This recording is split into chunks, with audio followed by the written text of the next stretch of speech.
So for me, Jimi Hendrix is huge. He's the reason I picked up a guitar. When I was 12 years old, I heard Red House for the first time, and it quite literally changed my life. And the other day I was thinking, what is Hendrix's greatest riff? What's the one riff that stands above all else that is quintessentially Hendrix? And you might think, well, it's got to be Voodoo Child or Hey Joe or Little Wing or Wind Cries Mary. And all of those are great riffs, but to me, there's one that stands out, and it's this.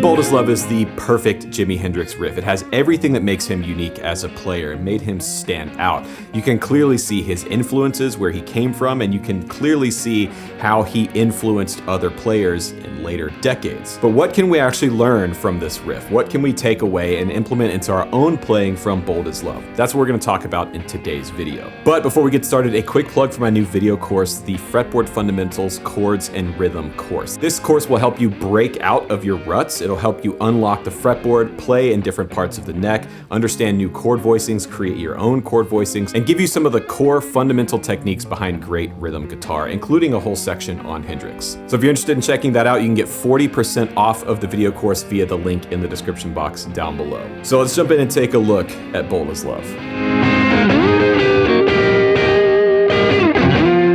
So in order to understand this sound, the Bold as Love sound, I think we need to know a little bit more about Jimi's history. In 1962, Jimi Hendrix gets out of the Army. He was a paratrooper in the 101st Airborne. And pretty soon after, he gets hired on with some of the early rock and roll and R&B acts like Wilson Pickett, the Isley Brothers, and Little Richard, playing as a hired gun rhythm guitarist in the bands. Now, Jimi went on to say later in interviews that he really didn't enjoy this time much. The patent leather shoes and the slick back hair really wasn't his thing. And knowing what Hendrix would go on to become, it's pretty easy to understand why it wasn't his scene. And he had a voice, he had something that he wanted to share. But I actually think his time spent playing with the Isley Brothers and Wilson Pickett and living in Memphis and Nashville, Tennessee in the mid-60s was hugely, massively influential for his sound. Touring with those acts for the years that he did, playing those sort of classic R&B guitar chops, as well as hanging out with players like Steve Cropper in Memphis, Tennessee, really had an influence on Jimi's playing. And he would go on to take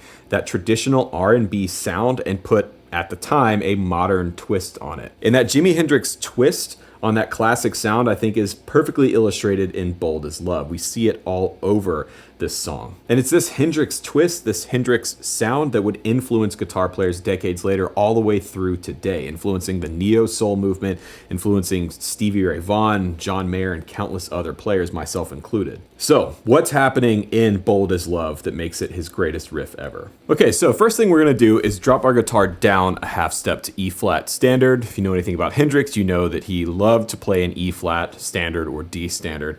And so everything we're talking about in terms of chords and everything is a half step down. And we're gonna play in the key of A flat major. So that's where we're at. Now we're gonna focus primarily on the first section of the song, which goes like this.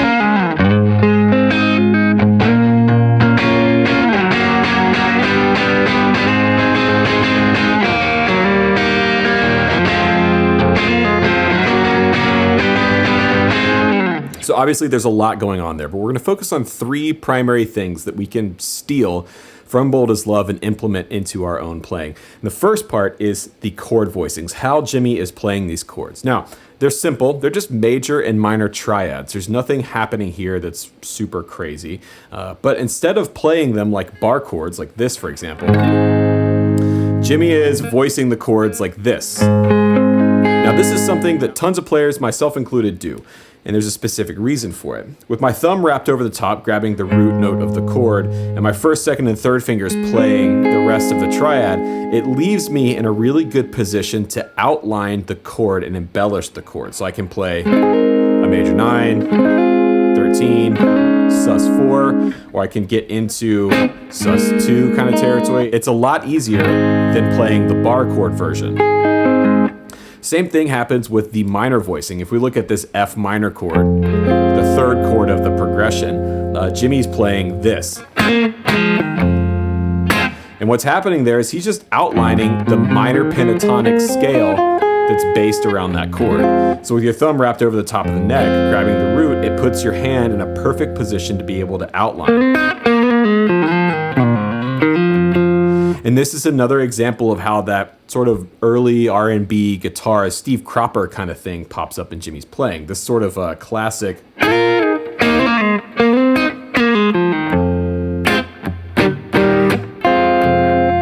All of those moves, all those sounds are right here in that minor pentatonic box. Now there's one thing to focus on here, one of my favorite parts of the Bold as Love progression, and that's how Jimmy is moving from the 6 chord, the F minor, to the 4 chord, the D flat major. And he does this.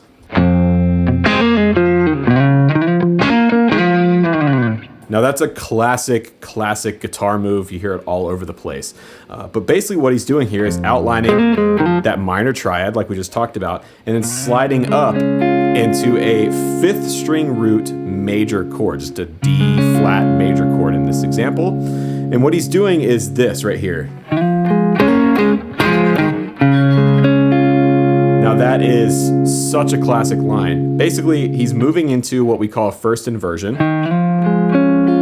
So it's still a D flat major chord, but instead of playing the D flat as my root note, I'm playing the F, the 3rd note of the chord, as the root note. So that gives us a first inversion. What's genius about this is it puts you perfectly in position to play the major pentatonic, the D flat major pentatonic, which is right here. So you can outline the chord like this.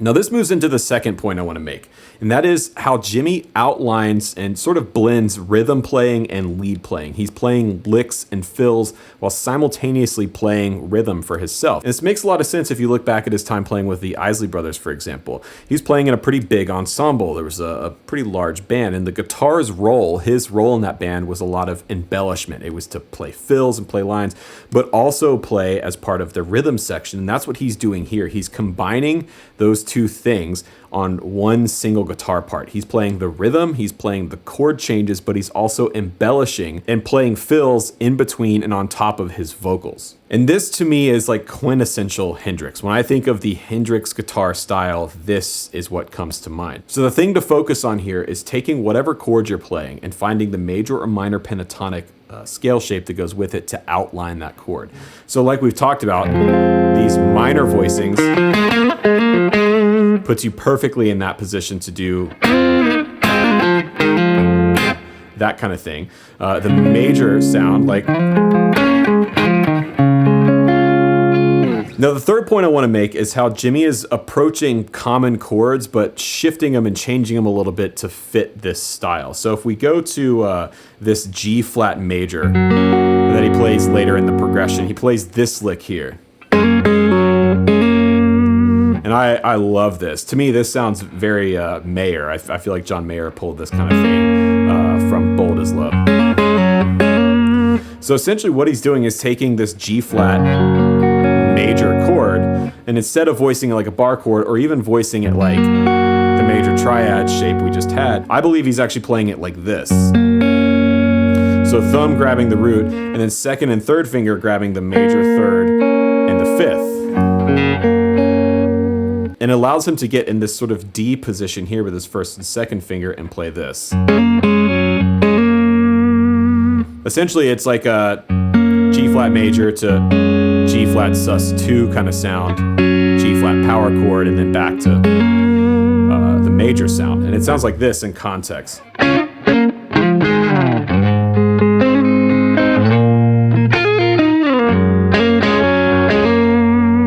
Such a brilliant little line. It's subtle and you almost don't notice it when you're listening to the song, but it's such a unique way and a different way of playing that major chord. And that's another thing to focus on. The way that Jimi sort of embellishes. I mean, he could have totally gotten away with playing just a G flat major in that position, and I think it would have worked in that part of the song, but he didn't. He went, and I love that. Now, I think what's important to keep in mind here when you're learning something like this is not focusing on exactly what Jimi played, not trying to learn this note for note, exactly like what's on the record, because Jimi never even played it the same way twice. That was another part of his sound. If you listen to different versions of this or live versions of this, they're all unique, they're all different. It's because part of it was improvised. He knew his chord progression, he knew what he needed to play, he knew how to get through the song, but all of these embellishments, all of these things, these lines were all basically improvised. So instead, what I think is important to focus on is what's happening here. What is he thinking about? How can I sort of get in his head? And Bold as Love is a pretty clear example. He's taking chords and then he's just outlining those chords using some classic R&B guitar licks, but making them his own. And that's what's really important to take away from this. When you're playing rhythm guitar in this style, combining the rhythm with the lead playing, embellishing in this sort of classic Hendrix style, that's what I think you need to focus on. How can I embellish, but stay in time and have the right feel? And most of it is from these simple major and minor pentatonic boxes based around the chord voicings that you're playing. So that is the greatest riff Hendrix ever played, in my opinion. I'm sure you have an opinion. I'd love to hear more about it in the comment section down below. But I think this really speaks to the legacy that Hendrix left behind. I mean, you really think about his career and as much as he accomplished before he was 30. I mean, he died at 27 and really only had 4 good years as a solo artist, as Hendrix as we know him. I mean, it was really incredible. And to me, Bold as Love really sort of wraps up everything that's great about his playing in one nice, neat package. It's influenced so many players from different backgrounds and different decades, and it will continue to influence guitar players for decades to come. And for that, I think it's an absolute masterpiece. But once again, I'd love to know your thoughts in the comments section down below. Don't forget, you can get 40% off of the Chords and Rhythm course if you use the code Hendrix40 at checkout. Follow the link in the description box down below. And while you're down there, drop a like and click subscribe. It really helps the channel out and I greatly appreciate it. My name is Rhett. Thank you so much for watching. And remember, there is no plan B.